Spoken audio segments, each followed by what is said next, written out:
All right, it says we are live. Hello, Gun Nation. How's everyone doing? We will do a really quick roll call. So hopefully the people who were in here fast, because I'm going to introduce Greg. But we got Brian, we've got Ron Hunt, CZ Shadow 2, we got Mai Kai, Dennis Buckner, Lynn Holt, Pistol Pete, Dirt Track 410. And we'll give it a couple of seconds and let everybody jump in. But I do want to introduce Threat Cadre. This is Greg. Y'all know that I run his comps on my Staccatos, really enjoy them. And I've got links below for this class, and even you can go on his site and check out all the products he offers. But go ahead and introduce yourself, Greg, because a lot of people don't know who you are, maybe. So. All right, good evening, everybody, and thanks, Big J. My name's Greg Slip. I'm the president of Threat Cadre. Our company is a consulting/training company. We work throughout the United States. Brief description of my background. I've spent almost 18 years overseas with various government agencies, and then I did a lot of work inside the country for some government agencies as well. And I've been training about 20 years now. Okay. And you are also on what team? I'm on the green team for Staccato. We do a lot of training and R&D for law enforcement. We do the training for law enforcement agencies that actually are running our pistols, and I do the R&D for them. And how long have you been running Staccatos? 2019. I purchased my first Staccato in 2019 when they released the 4.15P. Okay. And I was recruited probably about 4 months later and came on board with these guys. Yeah, and if you ever want to see Greg, you can go on the Staccato YouTube channel, and Greg kind of has an introduction and shows him shooting it and stuff. And of course, you can, if y'all don't know this, Greg actually has a YouTube channel and Instagram and everything else for Threat Cadre. So, and I've known Greg for, what is it now? Probably 3 or 4 years, something like that. Yeah, about 3 to 4 years, somewhere in there. So really good guy. I've shot with him before. I'm hoping to take this class, and I do want to introduce the class. He will be at ETTS in Waxahachie, Texas. So this will be his Texas class. He's doing it 4/15 and 4/16. So it's a 2-day class. The first day is $300. If you do the second day as a package, it's $500 total. And I'll let you get into that in a little bit later, but that does include your ETTS pass, correct? Yes, that includes everything. Yep. Targets and pass. Yeah, and also you'll notice behind Greg, that is his Threat Cadre targets that he sells on his website. And they're actually pretty badass because I don't know, is that, okay, he has one for red dots and one for irons. And when I first saw his iron target, I was like, the thing's blurry. And he was like, yeah, I blurred it because if you front sight focus, then it brings the things. It's weird when you actually see it until you're behind irons. But and then he has one for red dots. But yeah, he has a lot of products he offers. I've been running his comps for, over a year now. My first one. My first one was probably a year and a half. My second one probably a year, maybe a little longer. But really enjoy his comps. So if you've got a Staccato and you have a threaded barrel, his comps are awesome. Absolutely no problems with them. They run on any ammo, 115, 124, 147, plus P, whatever you want to run it. I've ran them, and everything's worked on mine. But but kind of, if you want to on the two classes, the links are below. If you want to sign up for the 15th and the 16th class, there are links below. When you go in and sign up, there's a little notes section. If you'll just put BJGG, that way, he sees that you signed up on, you're one of my family members. And like I said, I'm hoping to be out there. I'm definitely going to try. I'd love to do the 2-day class. But tell us a little bit about, what you do in your classes. I don't want you to give anything away, but kind of, let some of the peeps know what you do.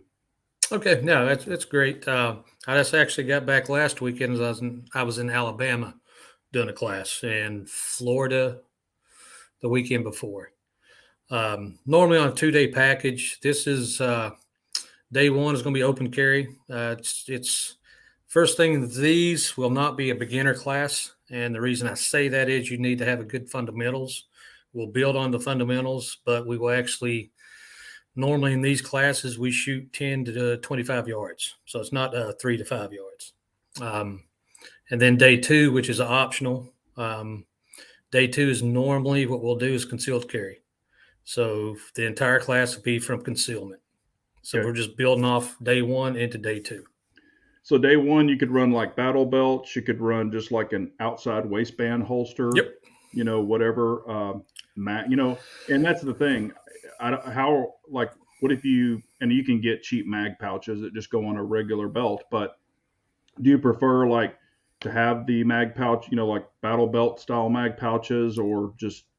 It's shooter preference. Okay. I hate to dictate what they use. I want them to bring what they actually use and what they're comfortable with.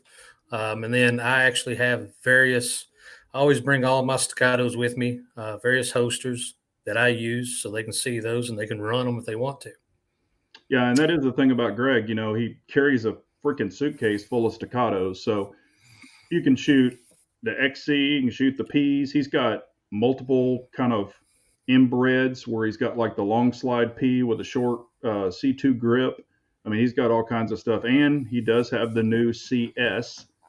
He's been running that. How many rounds do you? And that's the one. If y'all saw my video, it was Greg's gun that I used. How many rounds do you have through the new CS now? This is my second one. I turned my first one in and I hit 29,000 through it. Wow. So this one, I've had this one probably about 2 months now. So Okay. I don't have but maybe 6,000 rounds through this one. Okay. I predominantly carry that one, and then I'll teach concealed carry classes with that in my C2. Okay. Now, and I've had a lot of people ask my opinion on the C2 versus the CS, and I've given my opinion, and you probably know what it is or don't, but in your opinion, what do you like if somebody's brand new to staccato or 2011s or whatever it might be? If they're saying, because I have people ask me, should I get the C2 or should I get the CS? What would your criteria be between the two guns, and what to get for somebody who's new to 2011s? Okay, this is again my personal opinion, and this is me running. I've got over 45,000 through one of my C2s. CS is built for EDC, and what I recommend is if you already have a staccato, a P or an XC, by all means look at it. But if you can only have one staccato, I highly recommend the C2. Okay. The C2 will do anything you need: range, train, EDC, home defense. It's going to be easier to shoot. And of course, I'm just partial to a C2. I've got a C2 with the C2 grip. I've got a C2 with the actual P grip on it. So I run them different ways. Okay. And anybody that hasn't asked me that question, what I find with XXL hands, not that the CS is bad, because it's not, but what I find is the CS hits me in just a weird spot because it doesn't take the standard 2011 mags. It takes a proprietary mag, and it just, I don't know, the little bump hits me weird at the back, just because of my hand size. It probably won't affect anybody else out there. And then also when I have a complete purchase, and Greg has seen my hand around it, but when I wrap my hand around it, I mean, it almost goes to the damn back. So, when you're putting your left hand, there's just not a ton of purchase for me. But on the C2, I can get the hand in there. So I got a little more platform, so to say, or a little more area. And it just works better for me for the C2. And if you buy the C2 and run it, you have those standard mags, which are 2011 mags.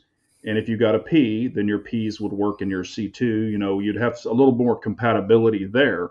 But if you're only going to say, I'm only going to carry it or whatever, then yeah, the CS could be for you. And if you have smaller hands, you might prefer the CS. But that would kind of be my take on it as a big-handed guy. And Greg has decent mitts too.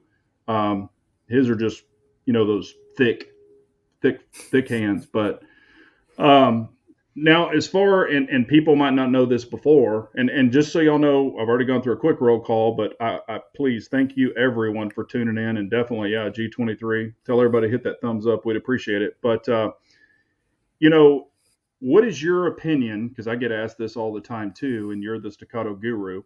But if somebody and going from like a striker fire Glock or whatever, and I have a lot of people tell me, "Oh, my Glock will do the same thing," blah blah blah, and I'm like, "Okay, cool," but I know that you shot Glocks in the past, and I think you came from Glocks, correct?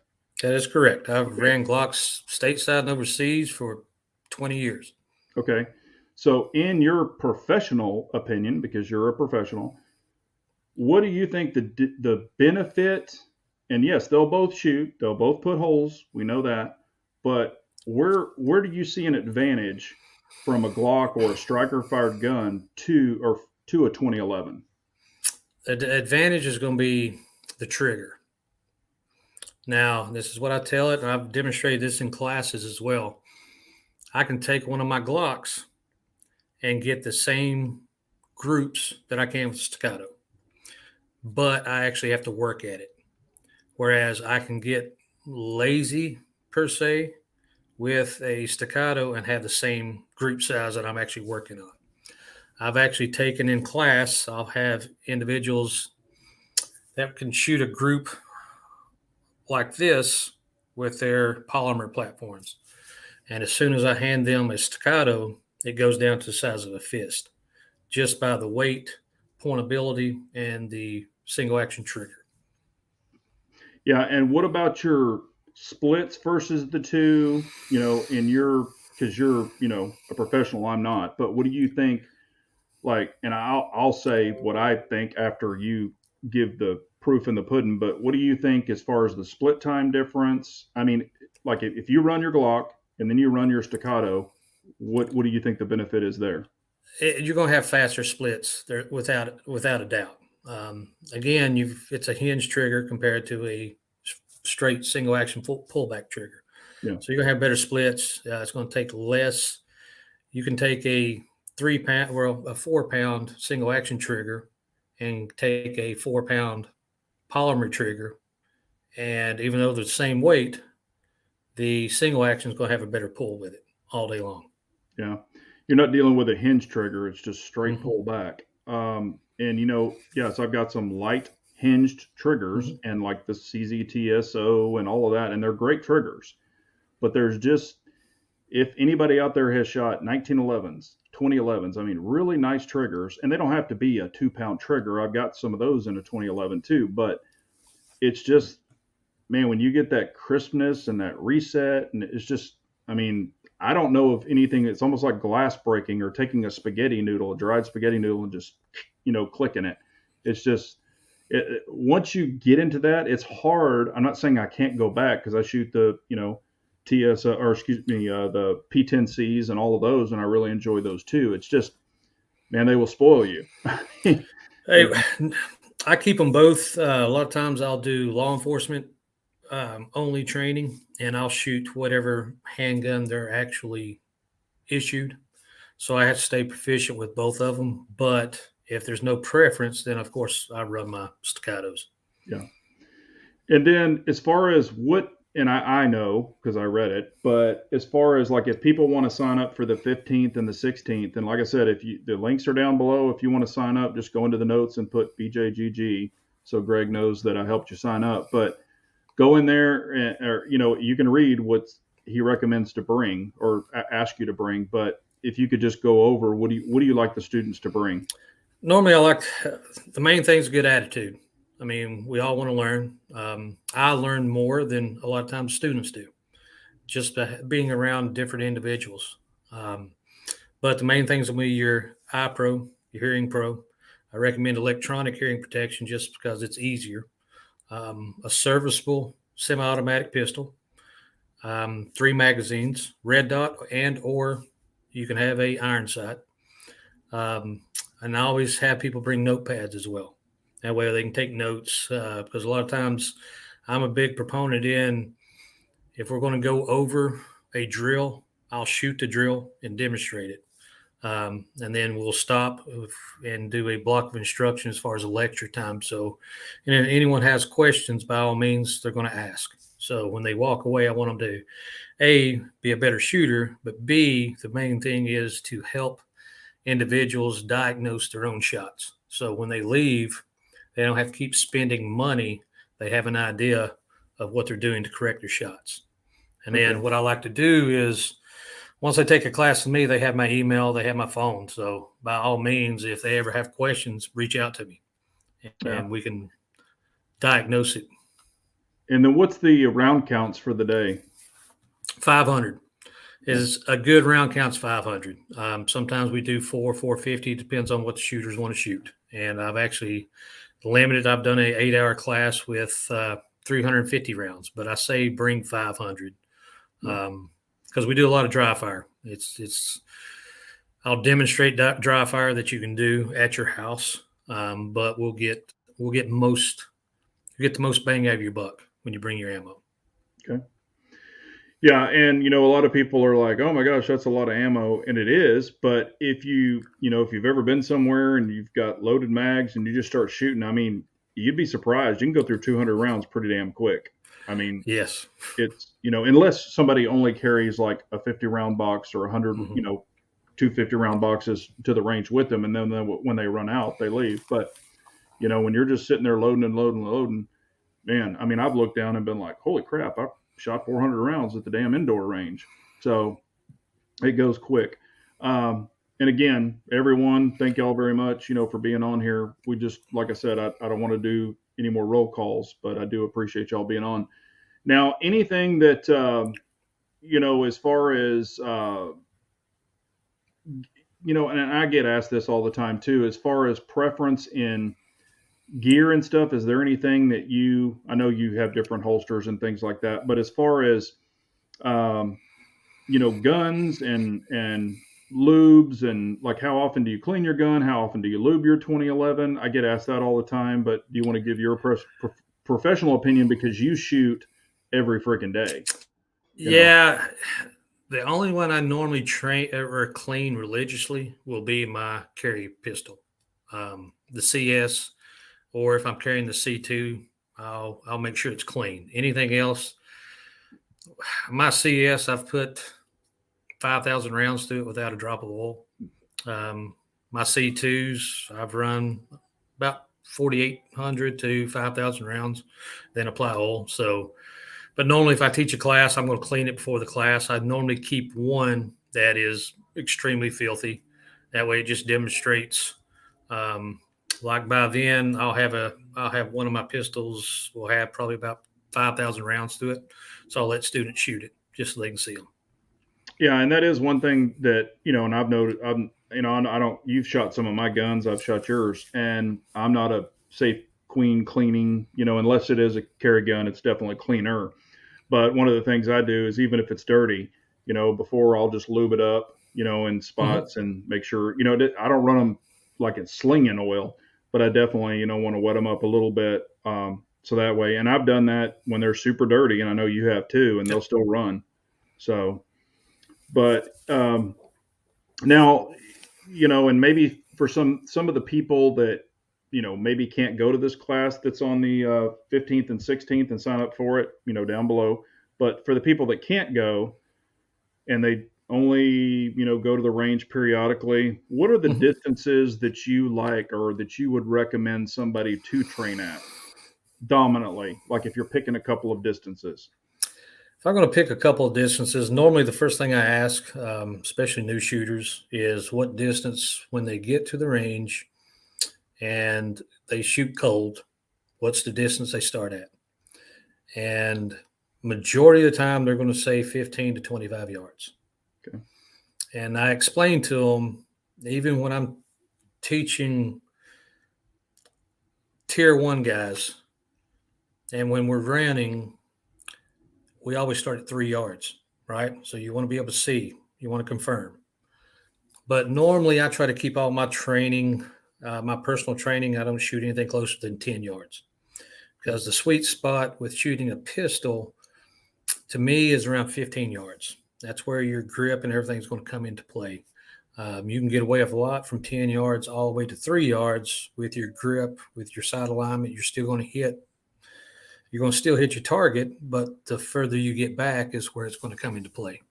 Okay. And that's where the fundamentals are. There's no advanced. The key thing a lot of guys or a lot of people are saying is advanced shooting, advanced shooting. But what it is it's just the fundamentals, the basics are sped up. So once you get the good, solid fundamentals, you'll progressively speed up your times, and then that's where you're going to be at. Yeah. And then I know that you're a dot shooter like myself. For the people, and I get this all the time, you don't need a dot on your pistol. Irons No. are fine, blah, blah, blah. So, and I'm not discrediting iron guns. I mean, I shot them forever and you have too. But for the people that are dot curious, okay, and they have irons now, they're thinking about going to a dot, whether they be 21 years old or 55 years old or whatever. What do you see the benefit with a dot over iron sights is? The benefit is you're going to see the benefit more for your older shooters, because now you can take a 40-year-old is going to shoot like they did in their 20s, just because of now it's target. You're looking at target focus. You're no longer at the front sight focus. And then the dot is just appearing there, so you're seeing it better. I never got on the dot train till probably 2000. Excuse me. Yeah, it's probably about 2015. So I've been shooting dots now for about 6-7 years. But we test them when I was with the government. When I was with the feds, we test them back in early 2000s. And they weren't there. And even overseas in my Glocks, I was running fiber optics up front, and I'd balloon the front sight, so I actually run it like a dot. And then once the Delta Point Pro came out, I've never cared for the RMR. I know a lot of guys love them. They're robust. It's one of the hardest red dots, or you can abuse them, but I don't like a small window. DPPs. And I love the SRO. I'm running SROs on everything except my XC, and I've been testing the Acro P2 on it for the last couple of months. But SROs that's where it's at. Yeah. And, I've said that a bunch too. And of course, I know that if you drop it and throw it around and stuff, Aaron, from Sage Dynamics has kind of proved that, yes, it can break, but also pretty much a lot of things can break. We know that. And that was going to be my next question, since you are kind of more of a dot shooter now and have been for a while. Mm-hmm. And I feel the same way that you do about the RMR. I mean, yes, you can drop it off a freaking cliff and it's going to be okay probably, but I'm just not a big RMR fan myself. But if you could name, the top 3 or 4 dots, what would be your choice? And you've seen in classes and you've seen other guys beat up and all that other stuff. What would be your choices? Still, I mean, it's going to be the SRO. I mean, there's teaching law enforcement. I mean, there's SROs on duty guns now. So the advantage of the SRO, of course, is your round window. Yeah.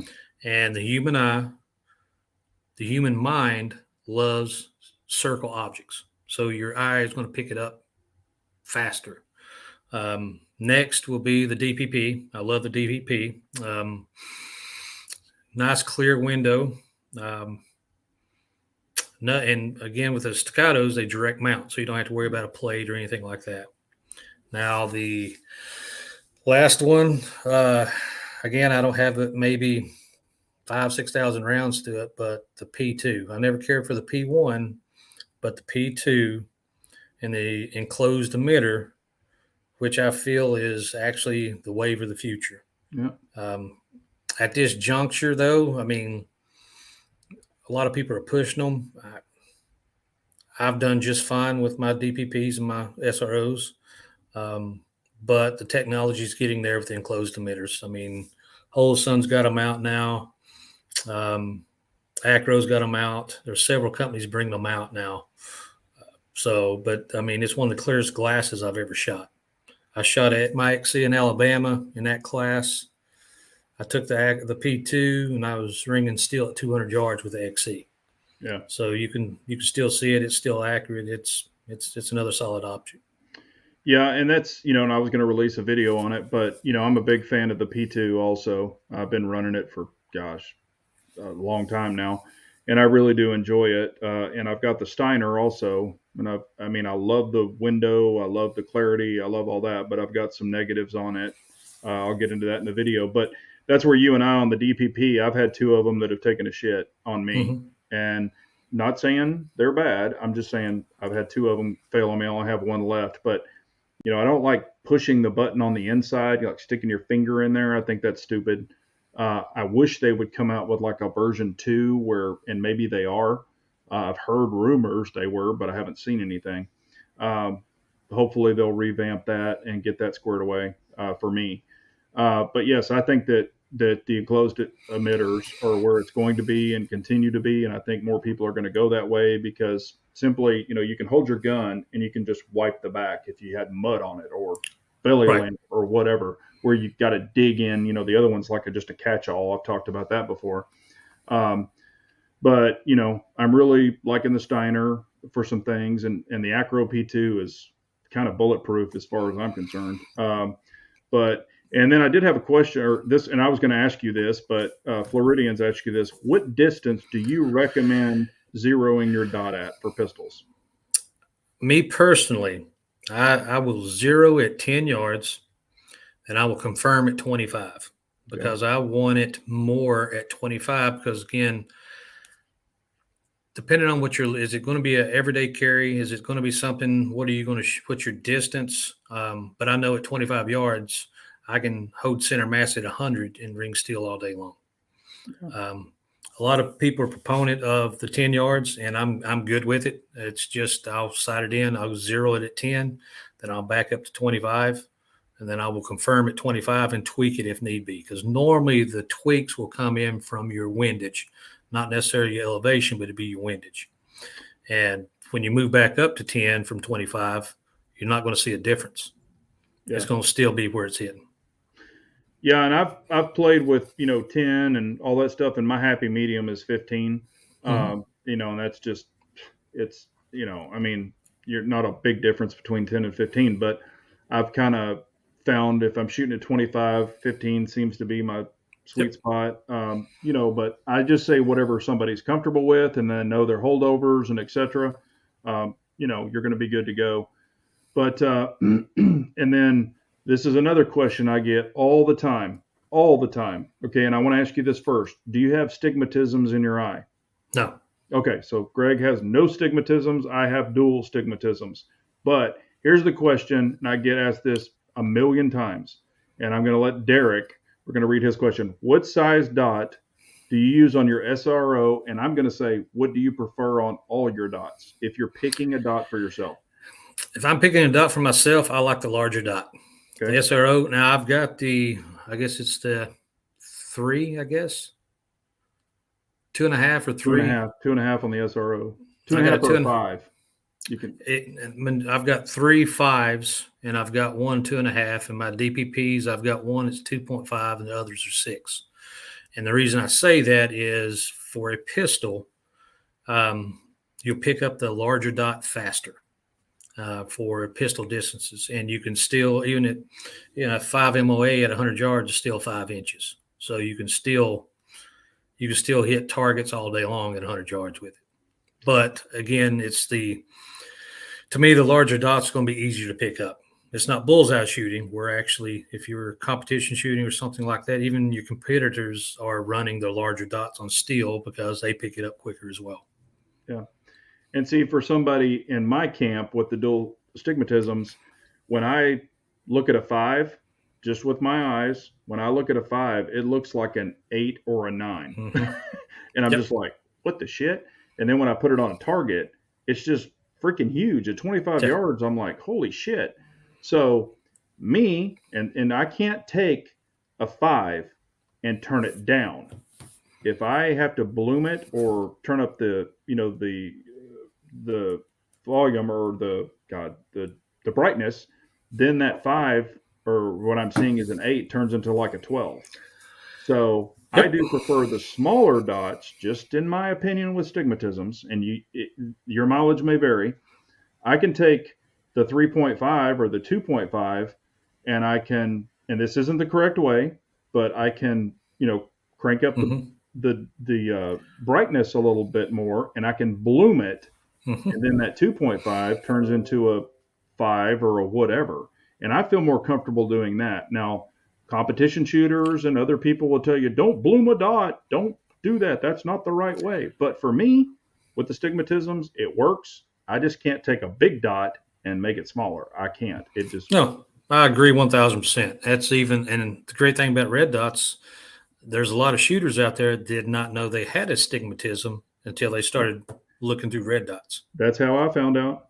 Yep. And Yep. then, same thing is like we were issued the EOTEX. So if we were doing something in close, we would brighten it up. And then if we were sighting in or further distances, we'd actually dim it down so you'd actually have more clear dot on it. Yep. And that's what I do. I dim it down, to where Mhm. it's like barely seeable, and that way you get a more pinpoint, dot. But sometimes when the dot should be round, I might get a little blister where Mhm. some people see a comet. I don't see that, but I can get a little bit of sprigs off of it and stuff. But I go down to the dimmest, or I'll find I call it my hotspot, and that's what I adjust to, Mhm. is that hotspot. Whatever the brightest spot is, that's my point of aim, point of impact that I hope to get. So, and that's going to vary with everybody differently. Um, and then this is a question I get all the time, and I want your opinion, and then I'll give mine. But do you notice a difference in a green versus red colors, like on a dot? Do you Mhm. prefer a green dot or a red dot? What do you prefer? I prefer green. Personally, Okay. my eye picks up green. When I was running fiber optics, I ran green because my eye picks it up faster.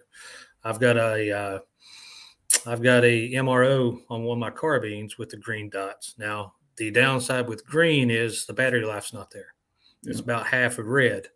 But me personally, I like green. I just wish more companies would come out with the green dot to give us more options. Yeah, and that's something I noticed too. Like with an iron pistol, I love a green fiber optic. I always have. My eye picks it up better and everything. And this is people ask me this all the time. Do you prefer a green or a red? And I've got a green. I've got two green ones and a bunch of red ones.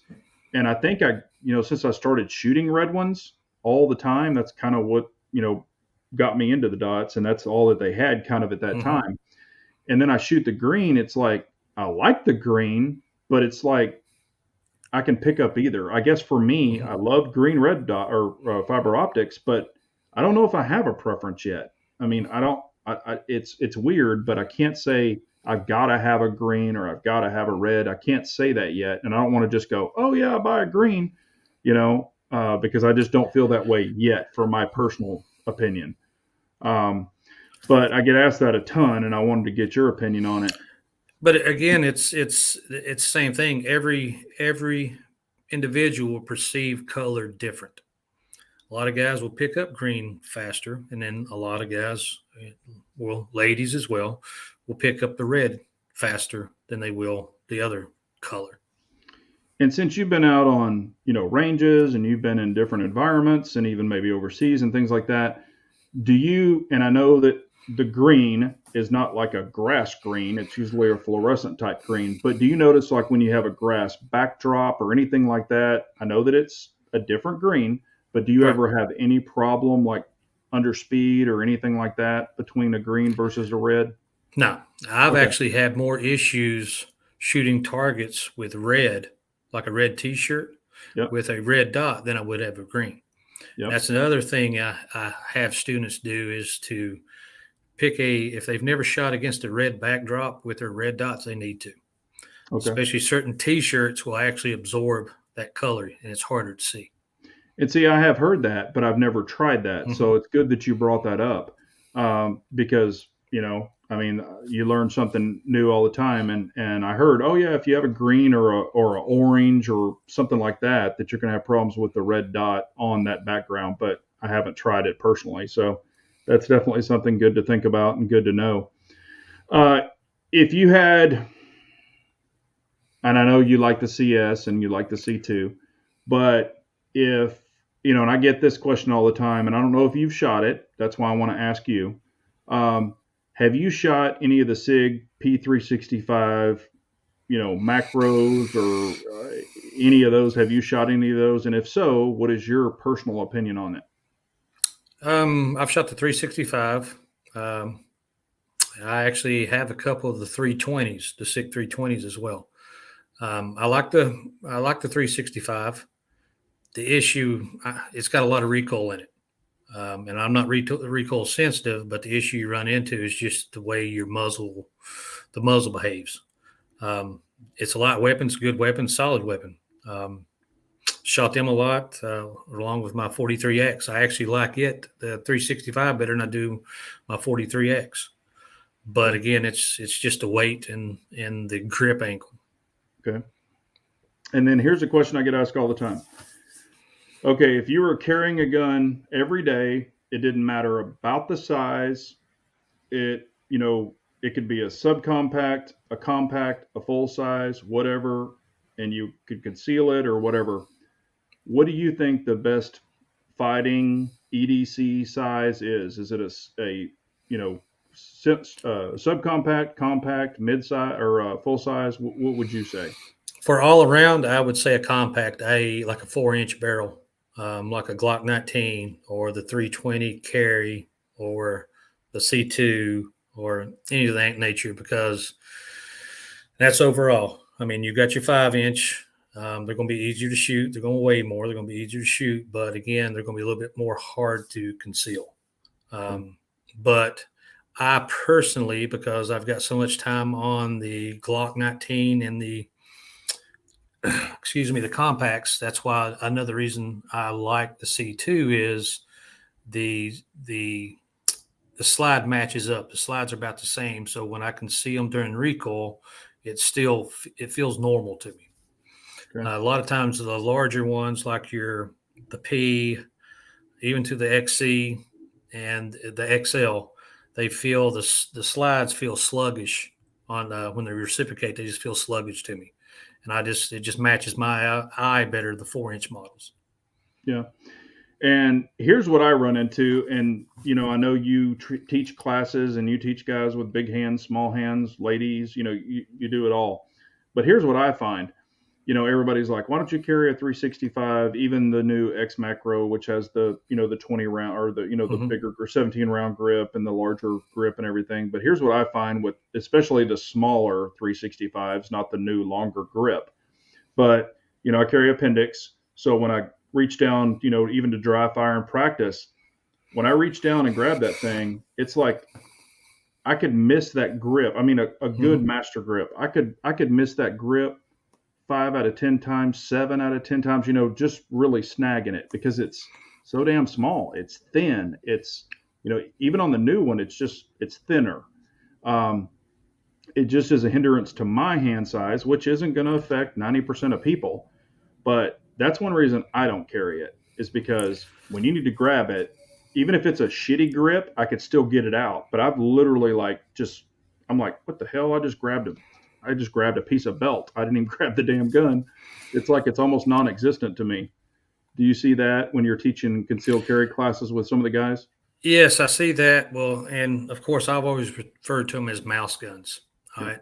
My rule of thumb is what I tell students as well, is group your pistol, whatever you're going to carry, at 10 yards. What kind of group can you hold at 10 yards? And if you can't hit paper with 10 yards, maybe you need to, because the 4-inch versions are going to be slightly easier to shoot, recoil wise, sight wise, and it's going to be easier to draw from appendix, from outside the waistband. I'm just not a big proponent of the mouse guns, the subcompacts, micro compacts. Besides, the theory is they're easier to carry, and that gun's going to be better than no gun. Yeah. But the problem you run into, but is it really?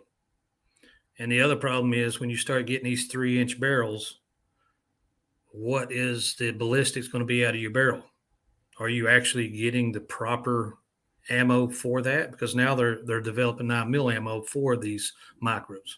Yeah. Because even if you've got a hollow point and you're shooting it, it's going to be a full metal jacket at that point. It's not going to expand. Yeah. If it's going to have the penetration once it has the velocity for it. Yeah, and another thing that I test, and I've shot the 365 X macro, I shot Arc's gun, and nothing was wrong with it. I mean, it worked great. But a couple of tests that I did with it is, I just grabbed the gun. I didn't have the holster on that day or anything, and he didn't have a holster for it with him because I was going to put it on and just kind of come out. But I just kind of did a low ready and I came out real quick. I'm like, da, da, da, da, da, and I had a decent group with it. It wasn't a bad group, at 7 and 10 yards. But then I took my C2, and of course I'm used to it and all that other stuff. Mm-hmm. And I know you can put a light on the 365 to add more weight. I've gone over all that in the past, to keep the muzzle down if that's what you need to do. But then I grabbed the C2 and I came out. I was like, da, da, da, da, because I had it on me, and I just went out and I was like, pop, pop, pop. And I mean, just the same repetition, of course, with the single shot trigger or single action trigger, I was faster. In the group, I mean, it was just for my hand size and getting, my left hand on it and everything. It was just, I mean, I just can't physically in my situation, I just can't carry a subcompact or a mouse type gun. It just doesn't work for me. Not saying it won't work for other people, but right. When you rapid shoot, even a Glock 19 or a CZ P10 size versus a 365 or a small little gun, I can still keep a better group with a compact size gun. And I think the majority of the people, I understand they're carrying it for comfort and for, hey, it's a small gun, I can't conceal a bigger gun. But I think the majority of the camp, if they really, really ran those two guns side by side, or a compact versus the subcompact in groups and under speed and all of that other stuff, they're going to score way better with a compact gun. And I know that a lot of people are just going to say, hey, I'm good with my 365, and you probably are. Mm-hmm. But if you really deep dive and dissect things down, because I kind of like to see what works for me, and, I don't judge other people, but, it just doesn't work for me, period. It's not in my camp. That's one thing that was impressed me again about the CS. I mean, they're against 3.5 inch. Yep. I guess it's considered a subcompact, but I could habitually run bill drills with it, right? Yep. All A zone hits at 2 seconds, and that's with a subcompact. Well, and you and I were together when I did that video, and the CS shoots great. It shoots great. I shot good groups with it and all that. But then Greg grabs it. He sends the target out to 50 yards, and he's just like, boop, boop, boop, boop, boop, boop, with a CS and pulls it in. And, I mean, he's got the video up on his channel. You can check it out. And I'm like, I can't even see the freaking thing at 50 yards, and he's sitting there putting up a nice group with a CS. And he can do it with a C2 and all that shit. I've seen him do that before, too. But I'm just like, it's just the smaller you go down. Not saying everybody's going to take a 30-yard shot or a 40-yard shot in a situation that you have to, but knowing that you can, or that you're capable of it, or that it's easier to do it with a larger gun, that's I mean, just a bonus to me. Well, the frame of mind, TTPs and everything else, we've got to get away from, for the past, I mean, up to 20 years ago, it was EDC, a concealed carry, civilian. It's going to be whisper distance. So it's going to be 3 yards. It's going to be 5 yards and all this. But you go back to over the last 5 years, what I like to do, or what I like to think, is now we have a lot of active shooters. Unfortunately, we had this yesterday, a couple of days ago, Nashville. We've had it here in Texas. I mean, if you don't think that you can take a shot, I get it. But if you're walking around a Walmart or a Target, how long are the aisles? So now we have to be proficient. I don't want anyone taking a 40-yard shot if they can't capably do it. But again, we need to be a well-rounded shooter. And this, again, is where training is a must, and the fundamentals. And be confident and comfortable with your weapon. And it's going to be easier to do that with a larger sized handgun. Yeah. And, it is, the larger handgun's going to absorb more recoil. You're going to have your real full-blown grip on it for 90% of people. And this is, I've got two questions. I get asked this all the time. Are you a proponent or do you believe, and I know the answer already because I know you, but do you believe in carrying a weapon light on your gun? Yes. Okay. And I know you carry in the pocket, you got a flashlight there too, and all that. But Hmm. what is your reasoning? And I can name some too, but what is your reasoning for carrying a light on your gun? Well, I mean, a couple things. If you got a red dot on it, why not have a light on it? And majority of your low light situations, is going to be where your shoots possibly, potentially, could be in low lights. And but the biggest thing is if you're holding someone at gunpoint, right, without a weapon light, how are you going to call or use the phone? How are you going to dial 911? How are you going to do all this? So if it's there, use it. And then the added benefits, like you said earlier, is you've got additional weight up front slightly. That's going to balance it, which is going to give you more accuracy. It's going to help with the recoil.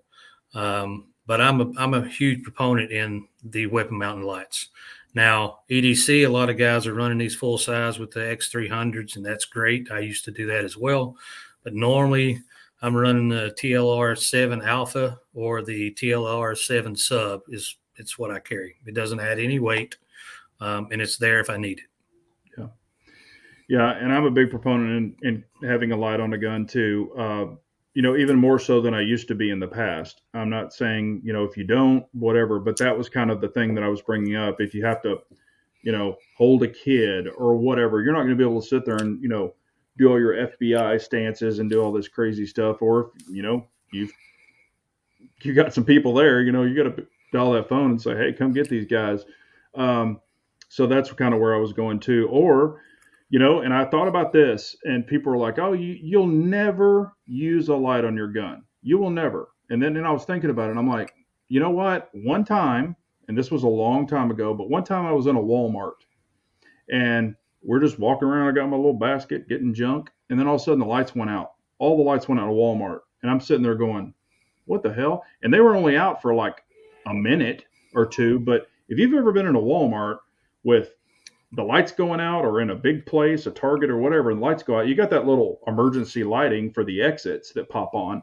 But that could be freaking 100 yards, away or 50 yards away. So it's freaking dark. And I was sitting there going, you know what? If I push my cart, I might run over a kid or something. So I'm just going to hang here for a second and see what's Right. going on.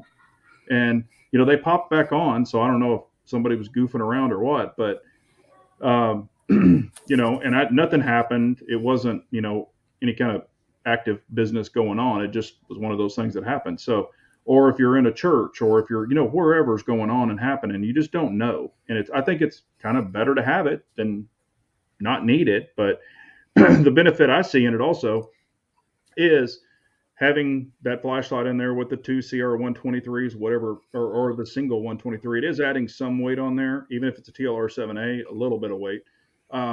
But if you've got to do those rapid shots or you've got to do something, and you have kind of a shit grip or not the perfect grip or you don't come out with a master grip, I think it can actually save. It can help provide a little recoil stability. I'm not Mm-hmm. recoil sensitive, and I know you're not, but some people are.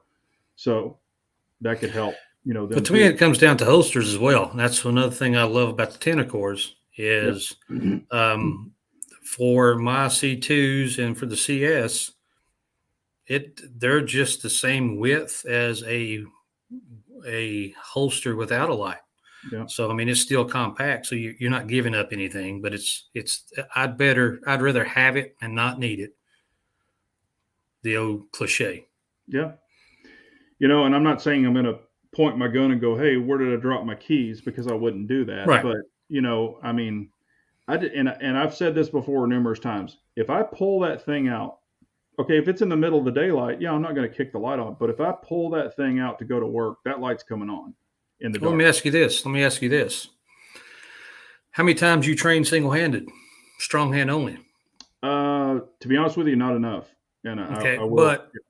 and that's what I'm saying is we've got guys that's carrying handheld flashlights, but they're not training to run strong hand only, Yep. and that's what you're going to need. Yeah.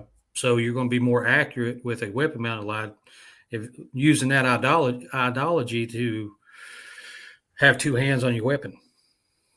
Yeah, people are saying that there's some kind of a heart popping up on their phone for this chat or something. I'm sorry, I've been trying to catch some of the. I guess there's a heart on my. I don't know, but Somebody anyway, loves you. yeah, I Somebody guess loves you. maybe somebody's showing me some love and hit that thumbs up, and then also it kind of goes back to picking up all this information, with the trainer. And if you're in the Dallas, Fort Worth, surrounding area, you could come to this class. And again, it is at ETTS, which is a super nice place if you've ever been there or heard about it. And you can go online and look it up. But Greg's class is on the 14th and the 6th, or excuse me, the 15th and the 16th of April. There's links below. You can go on and sign up for it. It's a 1 or a 2-day course, whatever you choose. Now, and I do know that you've already had people sign up. He's only going to have about 15 students, or 10 to 15 the max. If need be, he can bring in another helper and things like that. But so if you're going to sign up, I know it's expensive. I'm going to admit that, but I'm telling you what, I've shot with Greg before. He's shown me some tips and kind of helped me a little bit there, and I hope to be at that class.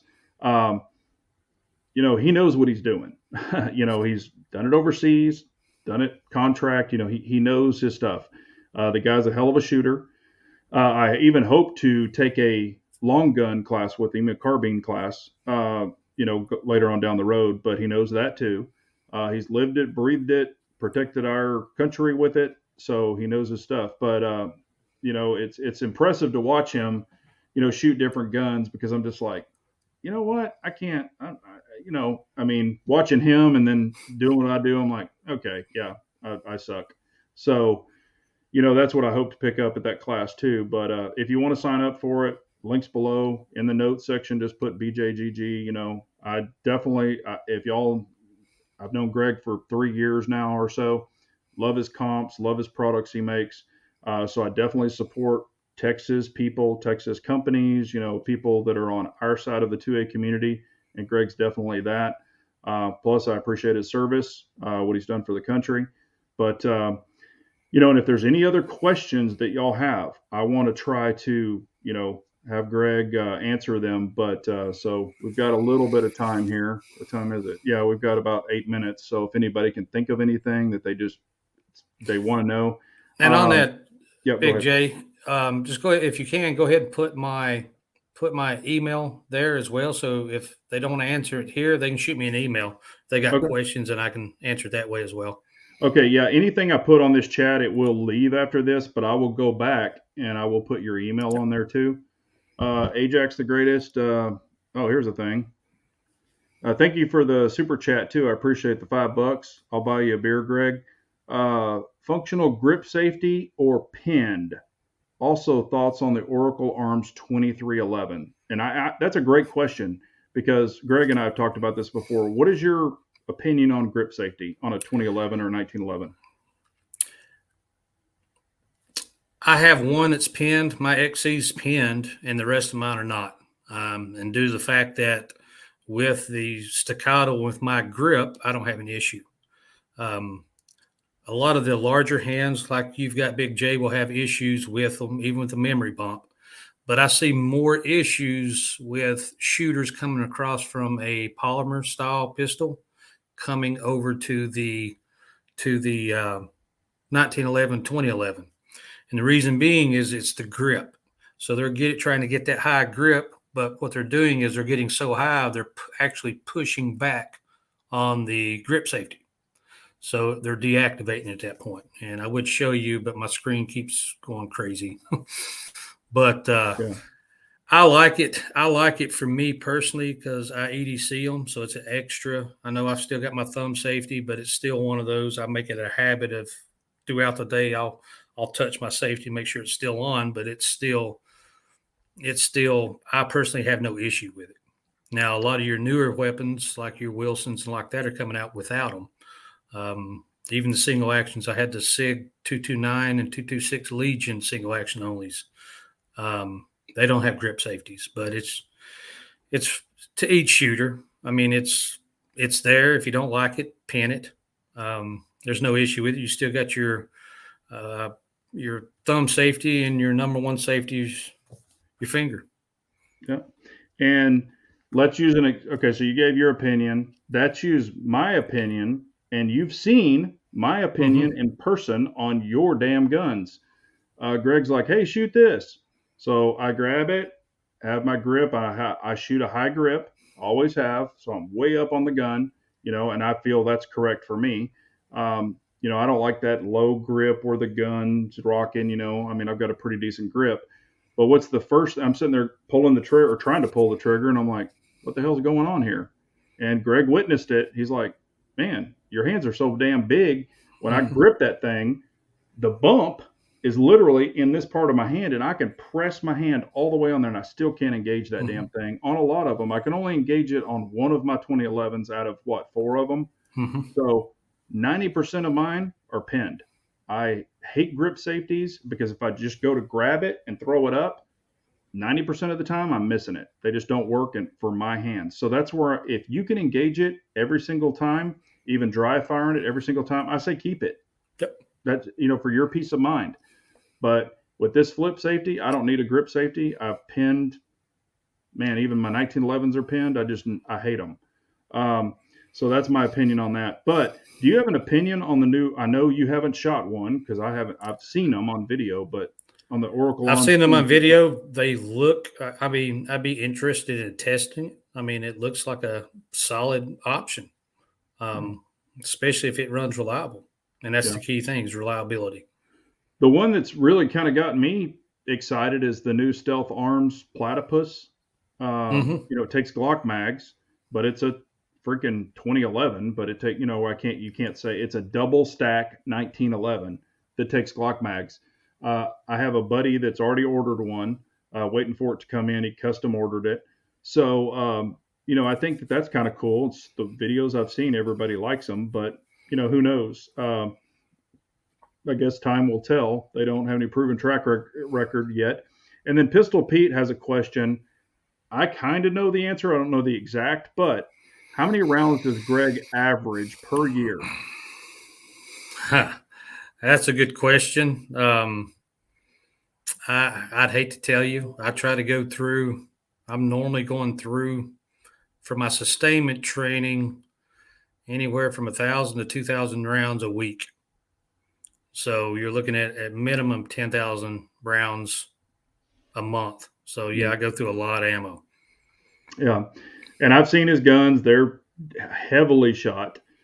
Smiles on the barrel. If you see a guy that's showing you a gun, I mean, I know they don't show it as much on 2011s, but if you see a guy that goes, I shot 10,000 rounds through this, and the barrel has absolutely nowhere, he's bullshitting you. I'll be the first to say that. So you can tell when a gun's really, really been shot with the feed ramp wear and the barrel wear, and even slide from if you're holstering it in and out too. But and that's another thing I get all the time. Do you? And I know my answer. Okay. Do you worry? And I know that they have good coating on them and everything, but how do you feel about holster wear on guns? It's a tool. All of mine are tools. Holster wears, I mean, even my prototype is probably the best. The DLC I like, right? And I actually started getting more wear on my CS at the muzzle. It was starting to hit bare metal, but it's just the angle of it. But everything's going to wear. I don't care if it's Cerakote, anodized, DLC, they're all going to wear. Yeah. And the way I look at it, once it gets too bad, I'll send it off and get it recoated, and I'll go at it again. Yeah. But I don't think probably the only safe queen I have is Browning High Power. And I don't shoot it anymore. I used to shoot it a lot. I haven't shot it in years. Yeah. It'd be something I hand down to my son. Yeah. I've got barrel wear on my, slide wear on mine, from holstering and, going in and out of the holster, you're going to get that. If it's a gun that, you just want to keep as a safe queen, I say, don't put it in a holster and don't carry it. Don't shoot it, shooting it's not going to give you slide wear. But I look at it the same way. It's a tool. I mean, I've got high-end Cerakote stuff that I had done, and it's worn, but I'm just like, hey, that means I use the damn thing. So it is what it is. I don't worry too much about that. But yeah, this is actually a really good question too. In your opinion, how many rounds of 9 millimeter would it take to wear out either a frame or a slide on a 2011? Of a 9 millimeter, I don't foresee you wearing out the slide just because it's steel, carbon steel. Um, Now, is the frame aluminum, or are you talking about a steel frame? Yeah. Steel. We've got prototypes at Staccato because I was looking at them. It's got over 100,000 rounds. There's no painting. There's no issues with them. So I mean, that was my probably, I don't know, 10 years ago, aluminum frame 1911s, especially with the 45. They weren't holding up. They was wearing out too quick. And then we came out with the 9 millimeter, which with 9 millimeter, you're not going to have as much abuse to the slide frame because the recoil was there. But I would feel safe. Like I said, I 29,000 through that CS, and that was 29,000 rounds, and you couldn't even tell it. So there's no shearing, no spots. Everything was holding up perfect, and it was still shooting just as good on day one as it was at the end when I turned it back in. And that's another thing. I mean, and we know this from long guns and stuff. If you start seeing an accuracy or something like that, you always want to clean it, make sure that it's the lands and groups aren't carboned up or, gunked up or anything like that, and you're not keyholing or doing something crazy. As long as it's accurate and it's holding groups and all of that stuff, just keep shooting it. I mean, clean it, lube it, and shoot it. I've never, have you, well, you probably, maybe you have, but I've never burned out a barrel in a rifle or a pistol. Have you? Rifles I have. Yeah. Rifles Okay. I have. Yeah. Especially my precision rifles. Okay. My long range teaching technical, or not technical, politically correct term is, I guess, long range accuracy shooting. Yeah. Do a lot of teaching that, take a lot of classes doing that. I burnt some out of carbines before, but again, that's several 100,000 rounds. But the issue is how fast are you shooting? How hot is your barrel getting? I may have, but I don't think I've ever shot a barrel, the barrel out of a pistol. Yeah. I may have, but I just can't remember it. I've heard of people shooting them out on a 6.5 and stuff, like PRS shooters and stuff like that. But this is another question I get all the time, and I'm not a PRS, competition shooter or anything like that, but I get asked all the time, and this is your personal opinion: 6.5 or 308 for a rifle? What distance are you shooting? Okay, let's just say maximum 500-600 yards, pretty much all the time. 308. 308. Okay. And the reason I say that is there's so much ammo out there to get for it. Now 6.5 Creedmoor's come a long way. Yeah. Even with our M24s and SR25s, I mean, our maximum effective range was 800 yards, shooter ammo dependent, right?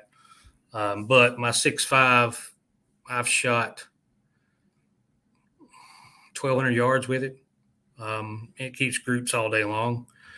But if you're not going to shoot out past that again with a 308, you can get 169, 175 grain. You can get all kinds of different grains for it. And it's going to be easier to get, and it's going to be cheaper to get.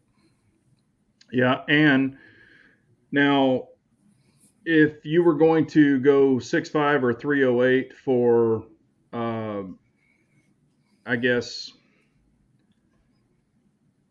ballistically or whatever you're going to say at 600 yards or 500 to 600 yards, what would be your choice for ballistically? Ballistically, like terminal ballistics. 6.5 Creedmoor is going to be solid just because the speed's there. It's going to be shooting like a laser.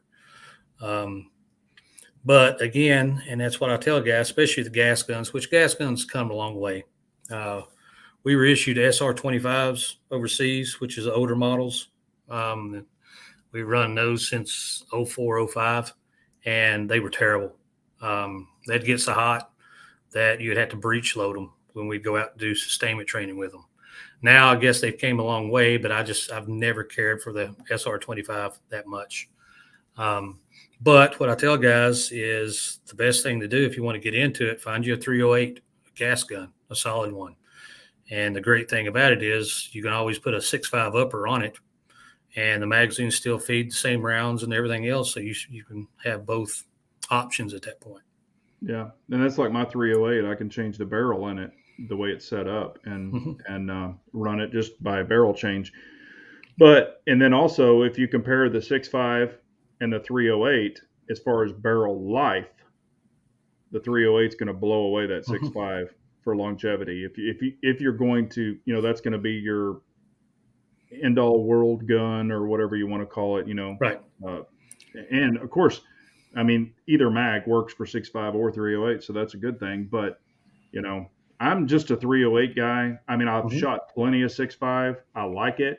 But since I'm so vested in 308 and I have so many of them, it's like, is it, I'm not going to be shooting to 1,200 yards, 1,300 yards all the time. I'm going to be 308 all day long.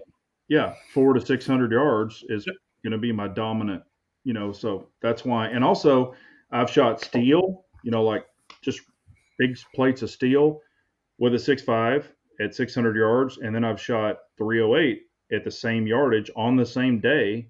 And you can watch that steel rock at 600 yards with a 308 much more than you can a 6.5. But I'm not discrediting a 6.5. I love the 6.5.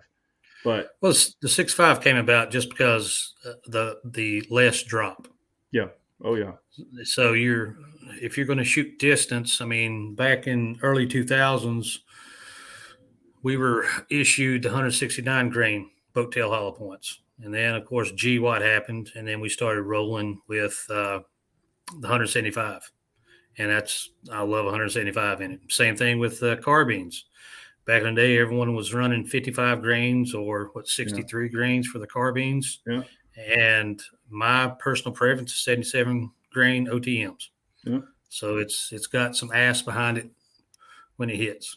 Yeah, I've said that numerous times. If you're shooting a 5.56 or 223 for defensive, you want the 77 grain, at least a 68, 60 something.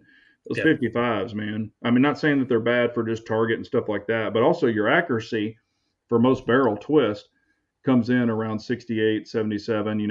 I've noticed a lot better accuracy with those. And now they're much more expensive, but, I have noticed the benefit of that.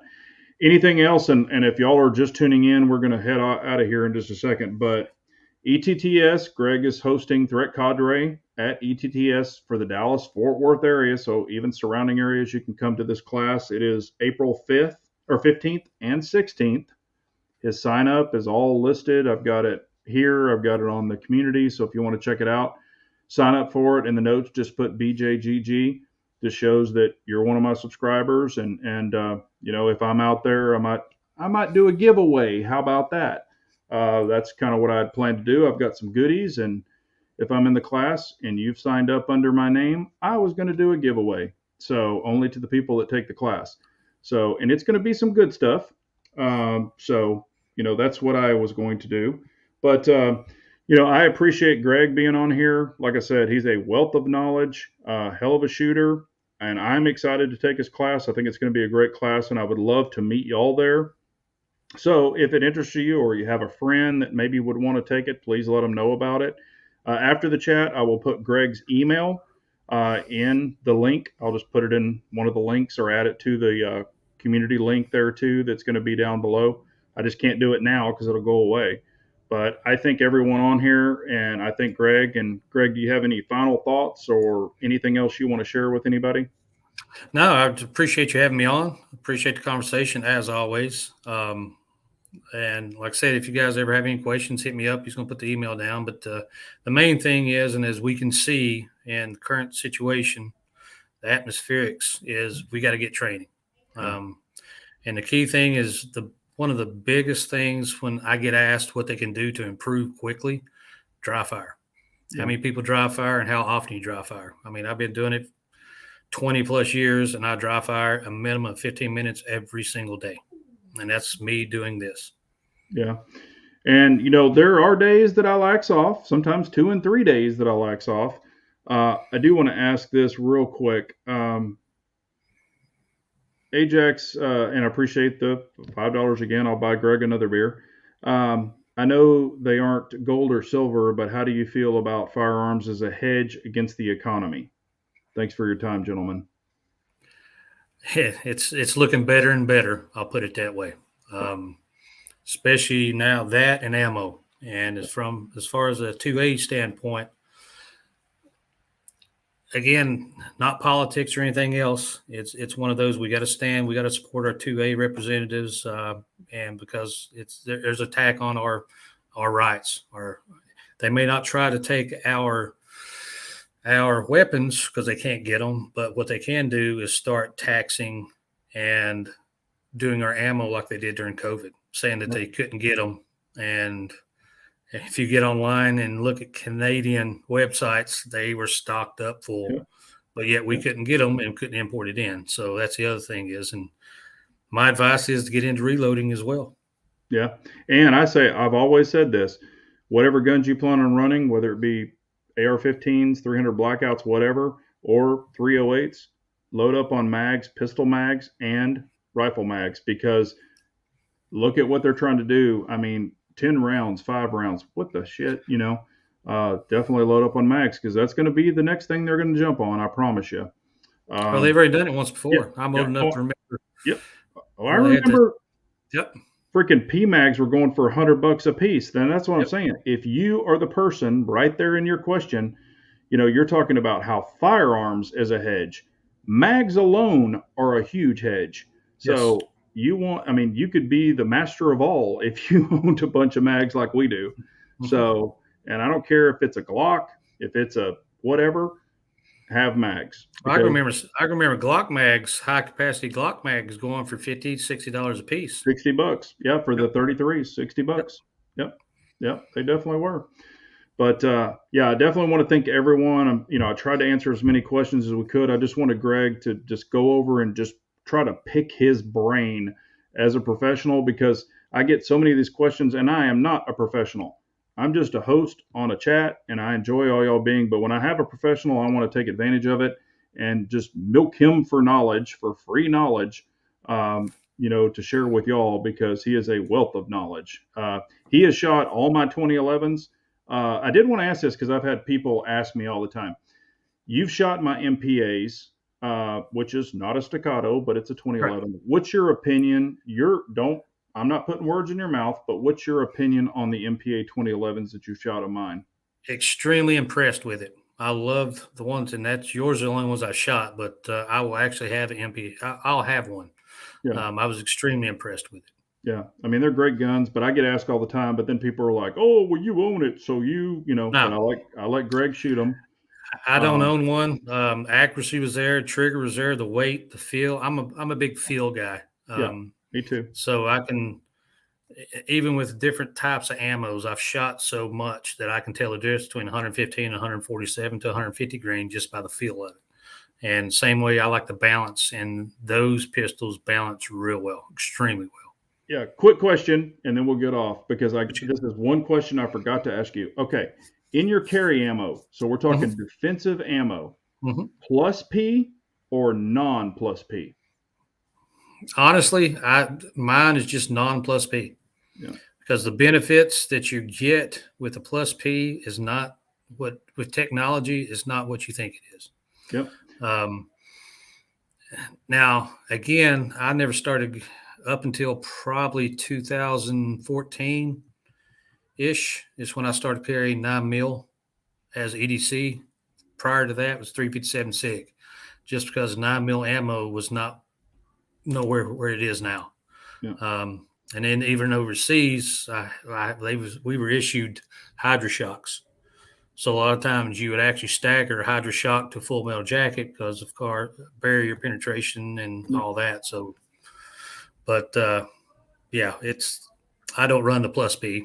I see no need in it. Yeah, and it can, especially in 40 and some of those, it can potentially wear your gun quicker. Faster. If you're shooting more plus P, because it's more of an explosion in there. Some people say I'm full of shit, but I know I'm not. But it can have premature. I'm not saying it's going to show up the next day, but that's why I've never really messed with it. I mean, I've shot it a bunch in the past, but now with the technology and the advancement, I don't feel it's needed. Just me personally. If you want to run it, run it. It doesn't matter to me. But I just wanted to get your opinion. All right, we will let everyone go. Hang out, Greg. But I appreciate everyone being on. And if you want to sign up for the class again, it's down below in the notes section. If you order the class or pay for the class, stick BJGG in there, and I really appreciate it so much. And I'm hoping to be there, and I'm going to do some giveaways to some people that are in the class. So that was my intention. But I appreciate y'all so much. Y'all have a great night. And Appreciate you guys. yeah, thank you, Greg, and carry on, everyone. Y'all take care.